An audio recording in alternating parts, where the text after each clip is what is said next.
Today, it's all about chicken. We're making an old dish new again with two fresh takes on the ingredient.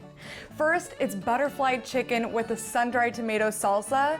Then it's honey-roasted, peanut-crusted chicken with a coconut-soy dipping sauce. First, let's get started on that roasted chicken. Instead of leaving the chicken whole when we roast it, we're going to butterfly it. To butterfly it, we're going to take out the backbone. And to do that, the easiest way is to use a pair of kitchen scissors. And go right in and cut along the backbone right through the ribs. And the backbone is out.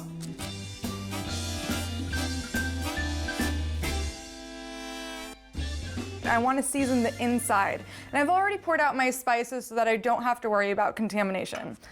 Salt, always. Get a nice helping of salt in there. Pepper.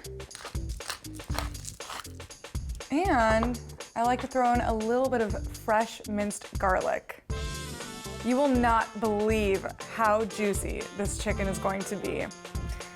The inside is seasoned, so let's get it onto our baking sheet.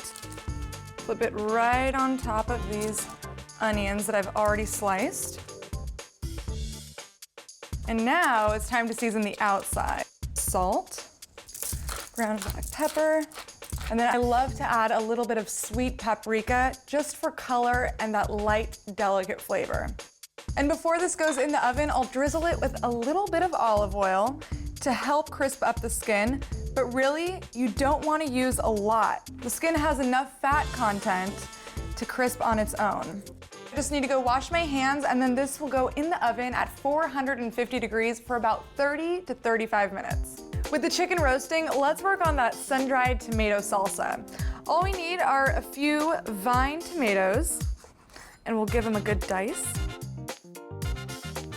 Diced tomatoes go in the bowl.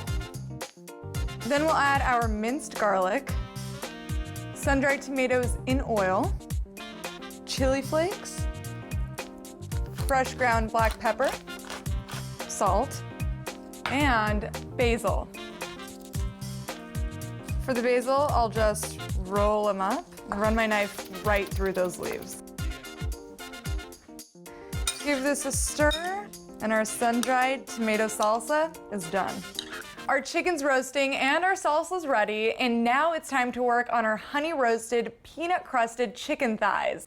This recipe is really simple, and it's a lot like making a regular breaded and fried chicken, but this time we're adding honey-roasted peanuts. That goes in a Ziploc. And we'll add panko breadcrumbs into the mix. Make sure all the air is out. And I'll use a rolling pin to crush up those peanuts and make sure they stick to the chicken.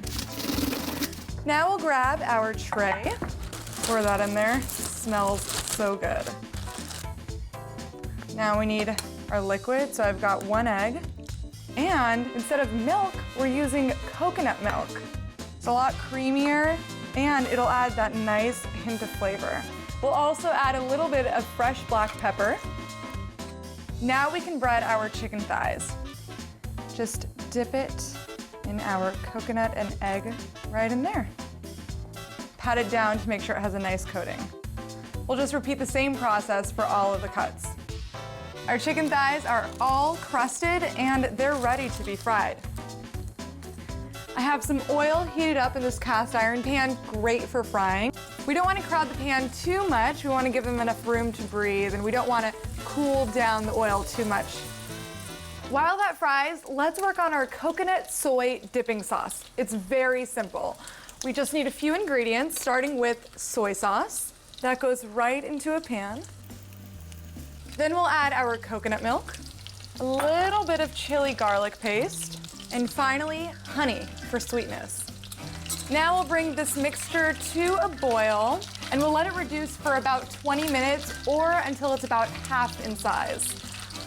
You know the thighs are ready when both sides are nice golden brown, but don't be afraid to take it off the heat and cut into it with a knife to make sure that meat is white. That looks pretty good. Our last chicken thigh is done, and by now our butterfly chicken should be ready, and both of these dishes are ready to be served. With our butterfly chicken, every inch of that skin is crispy. Then we have our honey roasted peanut crusted chicken with a coconut soy dipping sauce. It's sweet, it's salty, and it looks beautiful. With these two fresh takes on the ingredient, you get big, bold flavors in every bite. I'd call this a winner-winner chicken dinner.